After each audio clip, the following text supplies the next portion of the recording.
नमस्कार, मैं हूं उमेश शर्मा और बात करेंगे आज जो फुटबॉल के महाकुंभ की। जी हां, फीफा वर्ल्ड कप का आगाज हो चुका है। फुटबॉल देखिए, देश विदेश करोड़ों अरबों फैंस इस वर्ल्ड कप का इंतजार करते हैं हर 4 साल बाद। और जैसा कि मैंने कहा कि आगाज हो चुका है, तो इस पर बातचीत करेंगे। हमारे साथ खास मेहमान जुड़े हैं नॉर्वे से, doctor IP Nagi. Doctor Nagi, आपका बहुत बहुत स्वागत है, आपने समय निकाला नॉर्वे से। धन्यवाद जी सभी का। नागी साहब, बहुत आपकी अगर बात करूं कि जिंदगी एक युवावस्था से लेकर अभी तक आप फुटबॉल के इर्द गिर्द रहे हैं, आप कोच रहे हैं, फुटबॉल को अच्छी तरह समझते हैं, आपके कहें कि नस नस में फुटबॉल बसा हुआ है। वर्ल्ड कप का आगाज हो चुका है। पहला सवाल मेरा कि ये वर्ल्ड कप अलग किस तरह से है, कि क्या क्या इसमें नया होने जा रहा है? जैसे आपने बिल्कुल ठीक बोला कि ये इसका 3 देशों में हो रहा है ये। जी। अभी तक फीफा की हिस्ट्री में जी। सबसे बड़ा शो ये पृथ्वी पर होने जा रहा है, क्योंकि जी। पहली बार ही फीफा वर्ल्ड कप 2026 3 कंट्री में हो रहा है, जैसे आपने बता दिया। क्योंकि इससे पहले जो 2002 का फीफा वर्ल्ड कप था वो 2 कंट्रीज में हुआ था, जी। जापान में और कोरिया में। जी। इस बार का 3 देशों में, मैक्सिको, कनाडा और यूएसए में होने जा रहा है। इसमें एक और खासियत, सबसे बड़ी बात है कि इसमें अभी तक की सबसे ज्यादा टीमें हिस्सा लेने वाली हैं। जी। पिछली बार तक 2022 के फीफा वर्ल्ड तक 32 टीमें हिस्सा लेती थी, इस बार इसको बढ़ाकर 48 टीमें कर दी गई हैं। अब जब 48। 48 टीमें कर दी गई हैं तो ड्यूरेशन भी टूर्नामेंट की बढ़ गई है, 39 दिन हो गई है। पहले ये 1 महीना हुआ करती थी। और मैचों की बात करें तो पहले 74 मैच खेले गए थे, और इस बार 172 मैच खेले जाएंगे इस पूरे टूर्नामेंट के दौरान। बहुत बड़ा जिसमें से टूर्नामेंट कि है जी। बहुत बड़ा टूर्नामेंट है इसमें, जिसमें कि 72 मैचेस जो होंगे वो फर्स्ट राउंड के खेले जाएंगे। जी। फर्स्ट राउंड के 72 मैचेस मींस 12 ग्रुपों में इन 48 टीमों को बांटा गया है, बांटा गया जी। और हर ग्रुप में 4-4 टीमें रखी गई हैं जी। नौकी साहब, एक चीज ये पूछना चाहूंगा कि आप जो आपकी एसोसिएशन है, ये आप वहां पर जिस मकसद से गए हैं कि परफॉर्मेंस को एनालिसिस करने के लिए, इससे पहले क्या ये चीज होती थी? क्योंकि वो भी हम जानना चाहेंगे कि ये जो एसोसिएशन है आपकी, ये किस मकसद से बनी और आप नॉर्वे में गए, खास नॉर्वे में क्यों गए, ये थोड़ा बताइए। देखिए, ये जो हमारा एसोसिएशन फॉर्म करने का इंडिया में पहली एसोसिएशन है, फर्स्ट टाइम हमने फॉर्म की है। जी। क्योंकि आजकल स्पोर्ट्स में और स्पोर्ट्समैन परफॉर्मेंस एनालिसिस करने के लिए बहुत एडवांस लेवल पर हम चले गए हैं। जी। आज की जो स्पोर्ट्स परफॉर्मेंस है वो सॉफ्टवेयर बेस्ड एनालिसिस है। जी। तो उसको मद्देनजर रखते हुए, क्योंकि इंडिया में ऐसा कुछ था नहीं, जी। तो हमने लाइक माइंडेड पीपल्स ने, हमारे साथ कुछ टेक्निकल लोग जुड़े, तो हमने ये एसोसिएशन फॉर्म की, ताकि एक स्पोर्ट्स परफॉर्मेंस एनालिसिस का प्लेटफॉर्म इंडिया में क्रिएट हो सके, और विभिन्न गेमों में, चाहे वो इंडिविजुअल गेम हो चाहे वो टीम गेम हो, हमारे जी। भारत की टीमों को फायदा हो सके। यानी कि जो आप यहाँ पर मैचेस देखेंगे या कनाडा विजिट करेंगे, जाएंगे, वहां पर आप एनालिसिस करते रहेंगे टीमों की परफॉर्मेंस, और फिर इंडियन फुटबॉल या हमारे फुटबॉल का उसको कैसे फायदा हो, ये मकसद है आपका। यस, उसके कंक्लूजन पे हम निकल सकते हैं जी। एक कहाँ पे लैग कहाँ पे कर रहा है इंडियन फुटबॉल आपके मुताबिक? देखिए, जब हम बात करते हैं फुटबॉल खेलने की, सिंपल तौर से मैं समझाता हूँ।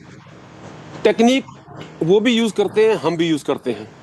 जी। किक वो भी करते हैं, किक हम भी करते हैं। हेडिंग वो भी करते हैं, हेडिंग हम भी करते हैं। हमारे पास भी स्किलफुल प्लेयर्स रहे हैं। बट हमारे को जो नजर आता है वो थोड़ा टैक्टिकल इनोवेशंस में हम मार खाते हैं। जी। टैक्टिकल एडवांस लेवल की टैक्टिक्स हम नहीं अप्लाई कर पाते हैं। दूसरा, हमें कंपटीशन एक्सपोजर उस लेवल का नहीं मिल पाता जिस जी। लेवल का उन लोगों को मिलता है, क्योंकि उनका जी। स्टैंडर्ड ही इतना अच्छा होता है कि वो लोग उसी हिसाब से एडजस्ट हो जाते हैं। हमारे और उनके परफॉर्मेंस में अभी काफी गैप दिखा जा रहा है।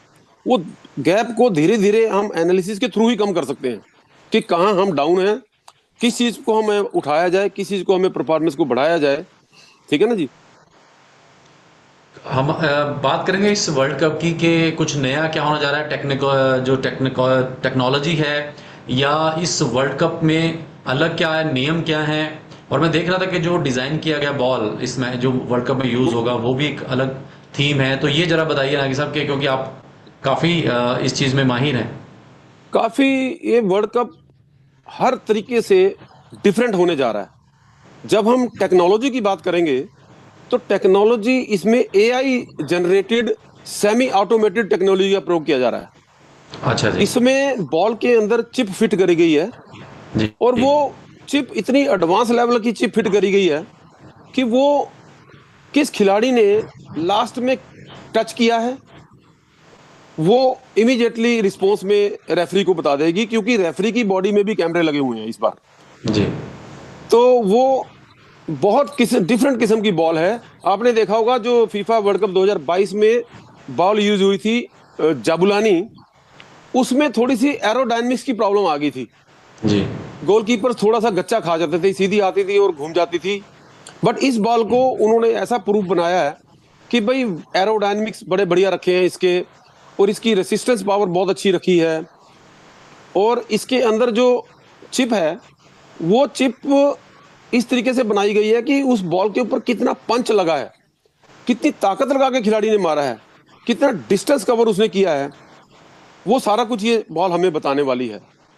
ये इतनी तो ये एडवांस चिप जो लेवल की बॉल। जी, ये चिप लगाई गई है, एआई का पूरा यूज इसमें किया जा रहा है, आप बता रहे हैं बॉडी कैमरे रेफरी के पास होंगे, कोई जी एरर की गुंजाइश नहीं है। बिल्कुल कोई एरर की इस बार गुंजाइश नहीं छोड़ी इन्होंने, क्योंकि ये प्रो एआई प्रो नाम से उसको लेकर आए हैं। सेमी ऑटोमेटेड जो टेक्नोलॉजी आई है इस बार, ये जी। मेरे को लगता है पहली बार है, और ये बहुत चेंज की दिशा में हम लोग चल पड़े हैं। जी तो नागी साहब, एक चीज और है कि रूल रेगुलेशन में कुछ बदलाव पिछले वर्ल्ड कप से इस वर्ल्ड कप में कुछ चेंजेस आई हैं, मतलब रूल वाइज कुछ चेंज हुआ है? हाँ जी हाँ, इस बार काफी रूल फीफा ने चेंज किए हैं। पहला रूल जो चेंज किया है वो सब्स्टिट्यूशंस के लिए रखा गया है, कि जैसे खिलाड़ी, कई बार क्या होता है टीमें सब्स्टिट्यूशंस को टैक्टिकल तरीके से यूज करती, टैक्टिक्स के तौर पर यूज करती हैं। तो जब लास्ट में टीम जीत रही होती है, वहां पर वो टाइम किल करने के लिए टैक्टिकली सब्स्टिट्यूशंस को स्लो करते हैं।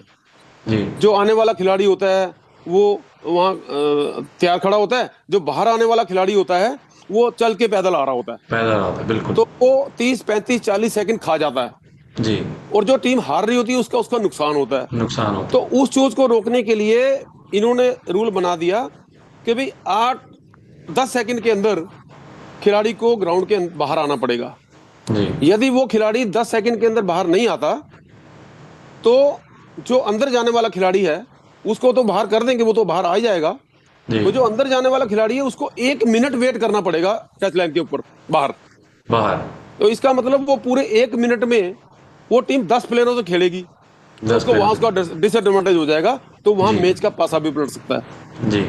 दूसरा चेंजेस आ गया, जब गोलकीपर हमारा बॉल में पकड़ लेता बॉल को हाथ में, वो टैक्टिकली डिले करता है, किक नहीं मारता, बॉल जी। को खेल में दोबारा फेंकता नहीं है। जी। तो उसके ऊपर भी रिस्ट्रिक्शन लगाने के लिए 8 सेकंड का रूल आ गया कि भाई जी। गोलकीपर 8 सेकंड तक बॉल को होल्ड करके रख सकता है, विद इन 8 सेकंड उसको बॉल को रिलीज करना पड़ेगा गेम के अंदर वापस। जी। और यदि वो ऐसा नहीं करता तो उसके अगेंस्ट, उस टीम के अगेंस्ट कॉर्नर किक दे दी जाएगी। नागी साहब, आपने बात की कि प्लेयर तो चलो फिट है ही हैं, टेस्ट होते हैं, जैसे क्रिकेट में यो टेस्ट होता है, फिटनेस जी टेस्ट। जी जी जी जी। फुटबॉल में अगर मैं बात करूं इन प्लेयर्स की, इनका फिटनेस का पैमाना कितना टफ है और ये कितने सुपरमैन है बहुत ये? बहुत टफ होता है जी। रेफरीज का भी अब आपने योजो की बात करी है, तो योजो भी रेफरीज पे होता है टेस्ट। योजो टेस्ट भी हम रेफरीज पे भी अप्लाई होता है।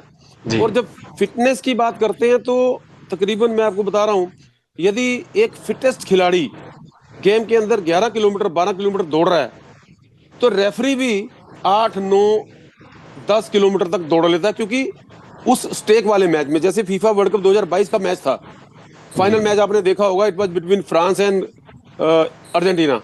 अर्जेंटीना। वो मैच 1.5 घंटा बराबरी पर हुआ, जी। उसके बाद आधा घंटा एक्स्ट्रा टाइम दिया गया, एक्स्ट्रा उसमें भी टाइम। वो बराबरी पर छूटा, और फिर पेनल्टी शूट आउट में गया। तो जी। आप देख सकते हैं कि उस 2.5 घंटे की, अब आधा घंटा लग जाता है उसमें लास्ट में भी, तो तकरीबन 2.5 घंटे के रनिंग के लिए, और वो भी ऐसे इंपॉर्टेंट मैच में जो अप एंड डाउन चल रहा है। जी। उधर मेसी गोल करता था, उधर एम्बापे बराबर कर देता था, मेसी गोल करता था, एम्बापे बराबर करता था, यानी कि इतना स्टेक था। अब उसमें देख लीजिए रेफरी की क्या पोजीशन थी, 10 11 किलोमीटर तक उसमें दौड़ना पड़ रहा है रेफरी को। तो सुपर लेवल की फिटनेस रिक्वायर्ड होती है, not less than A player. चलिए, बहुत बहुत शुक्रिया नागी साहब आपका, आप नॉर्वे से आप जुड़े, आपने समय दिया न्यूज़ 18 को, बहुत बहुत धन्यवाद। और उम्मीद करते हैं जब वापस आएंगे तो आपसे फिर बातचीत करेंगे, क्या आपने एनालिसिस किए, क्या फर्क नजर आया और क्या बेटरमेंट और फुटबॉल के लिए हो सकता है। बहुत बहुत शुक्रिया। जी जी, धन्यवाद जी।